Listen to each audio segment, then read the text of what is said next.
What is up, everybody, and good morning on this beautiful Sunday morning. I couldn't ask for any better weather right now. Today's topic I want to get down and gritty with you guys about is the day that I found out that our son was diagnosed on the autism spectrum.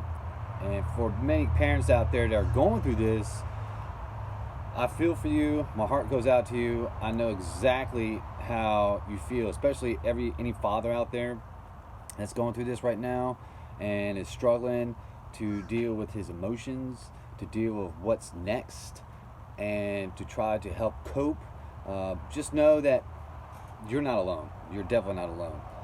When Kellen was born, there wasn't really any signs of like him, blatantly like being on the spectrum.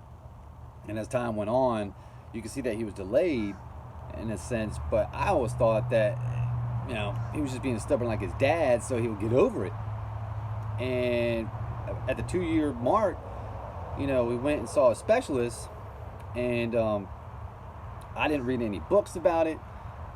I didn't even try to figure out anything about it, to be honest with you. So when he was diagnosed, there was a sense of loss. There was a sense of being as a dad, like, how do I protect my son? How do I provide for him? What are the things that I need to do? And of course I thought, let's problem solve it, let's fix it. There's got to be a cure somewhere, somehow, some way. Let's find it, and let's get this resolved as soon as possible. And come to find out, there wasn't. And I remember that day so well. My heart sank, and I remember being for like a year at least where I was in complete denial. Like, I didn't want to talk to anybody about it, didn't want to talk to my friends. It was really hard to express what I really felt like, and I didn't have anybody around me to know exactly how I was feeling. And that was really hard for me. Nobody could relate. I felt like I couldn't relate to any other normal parent out there, and I just was lost. I couldn't wrap my head around it. I lost the dreams that I thought I had with him when he was born.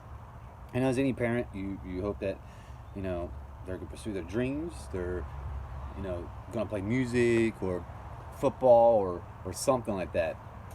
And the more I read about it, of course, the more I got scared, because I realized that he's not going to be able to do these things.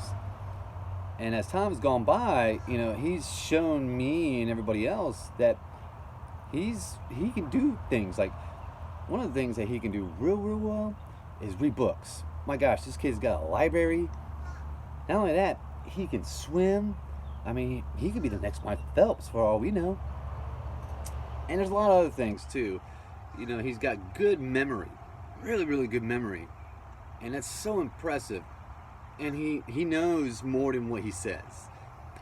And I know it's hard because you want your child to tell you things about what they feel, what they want.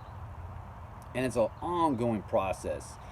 You're not going to change it in one day, and you might not change it in a few months or a year, but time goes on, they're smart. They're going to get there.